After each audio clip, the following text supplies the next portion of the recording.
29 नवंबर 2021 को मुंबई के बोईसर इलाके की रहने वाली 22 साल की एक MBBS स्टूडेंट सदिच्छा साने अपने घर से निकलती है। वक्त है सुबह करीब 9 बजे। इस रोज उसे मुंबई के JJ अस्पताल में प्रीलिम्स एग्जाम के लिए मौजूद होना था, लेकिन वो अपने इम्तिहान के लिए नहीं पहुंचती और ना ही लौट कर घर आती है। हार कर अगले दिन सदिच्छा के घरवाले बोईसर पुलिस स्टेशन में सदिच्छा की गुमशुदगी की रिपोर्ट लिखवाते हैं, लेकिन पुलिस का रवैया ढीला ढाला ही रहता है।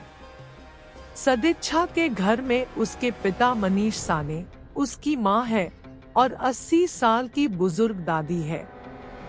सदिच्छा अपने घर की इकलौती बेटी थी और इस तरह उसके गायब हो जाने से पूरा परिवार बहुत परेशान हो जाता है। लेकिन चूंकि बोईसर पुलिस का रवैया काहिली भरा है, तो घरवाले हार कर एक BJP लीडर चित्रा वाघ के पास जाते हैं, जिनके दखल देने के बाद बोईसर पुलिस इस सिलसिले में 10 दिसंबर 2021 को एक केस दर्ज करती है। बोईसर पुलिस अनमने ढंग से ही सही मामले की जांच शुरू करती है। 29 नवंबर के उसके सफर को उसे CCTV कैमरों के जरिए ट्रैक करने की कोशिश करती है। CCTV से पता चलता है कि उसने सबसे पहले विरार रेलवे स्टेशन से एक ट्रेन ली थी और उससे वो अंधेरी में उतर गई। इसके बाद उसने अंधेरी से बांद्रा तक के लिए दूसरी ट्रेन ली और फिर बांद्रा उतरी और तब वो एक ऑटो रिक्शा से बांद्रा बैंड स्टैंड बीच यानी समंदर तरफ जाती हुई देखी गई। यानी ये बात साफ हो जाती है कि उसका आखिरी लोकेशन बांद्रा बैंड स्टैंड था। तो मामले की जांच बोईसर पुलिस लेकर बांद्रा पुलिस के हवाले कर दी जाती है। अब बांद्रा पुलिस मामले की जांच करती है और उसके मोबाइल फोन की लोकेशन ट्रैक करती है। अब उसकी गुमशुदगी के महीने भर से ज्यादा का वक्त गुजर चुका है। मोबाइल फोन ट्रैक करने पर पता चलता है कि लड़की वाकई 29 नवंबर को विवार से अंधेरी होती हुई बांद्रा गई थी। बैंड स्टैंड में दोपहर के वक्त से लेकर रात के करीब 3 बजे तक उसका फोन एक्टिव था, जो ये साबित करता है कि उसकी लास्ट लोकेशन बैंड स्टैंड ही थी। यानी वो लगातार वही बीच पर घूम रही थी, लेकिन लाख कोशिश के बावजूद पुलिस ये पता नहीं लगा पाती है कि आखिर बैंड स्टैंड बीच से सदिच्छा कहां गायब हो गई।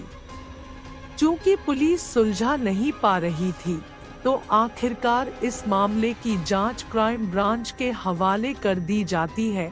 अब क्राइम ब्रांच जांच चालू करती है, लेकिन उसे भी विरार से लेकर बस स्टैंड का सीक्वेंस सही लगता है, क्योंकि उसके टेक्निकल एविडेंस मौजूद है CCTV और मोबाइल लोकेशन की सूरत में। लेकिन बस स्टैंड के बाद की कहानी पता नहीं चलती।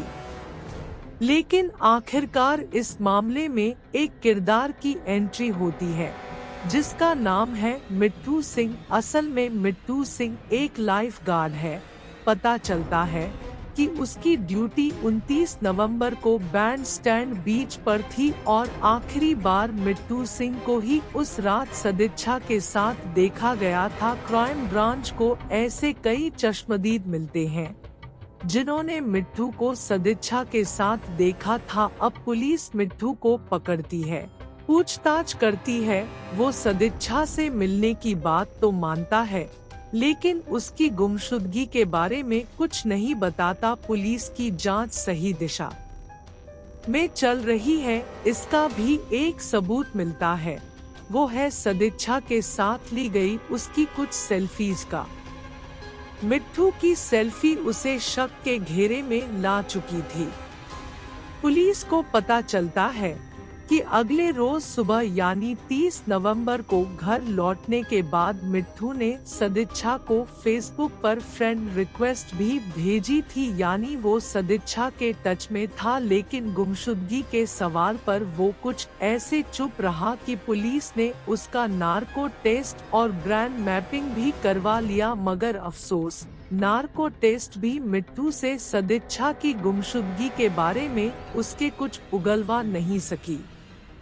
पूरे 14 महीने की तफ्तीश के बाद तब इस मामले में नया ट्विस्ट आया, जब क्राइम ब्रांच ने उसी मिट्ठू सिंह को गिरफ्तार कर लिया जिससे आखिरी बार सदिच्छा की मुलाकात हुई थी। साथ ही जब्बार अंसारी नाम के उसके एक दोस्त को भी पुलिस ने पकड़ लिया। क्राइम ब्रांच ने बताया कि मिट्ठू सिंह ने सदिच्छा की हत्या की और जब्बार ने सबूत मिटाने में मदद की। चश्मदीदों के हवाले से बताया कि मिट्ठू उसका पीछा कर रहा था जब वो पत्थरों के बीच से समंदर की तरफ जा रही थी। मिट्ठू ने उसे पीछे से पकड़ लिया था, लेकिन सदिच्छा ने उसे बताया कि वो मरने नहीं जा रही। इसके बाद उस रात वो 3:30 बजे तक बातें करते रहे। पुलिस ने बताया कि हत्या के बाद मिट्ठू सिंह ने जैकेट पहनी और लाश ले जाकर 150 मीटर अंदर जाकर उसे समंदर में फेंक दिया।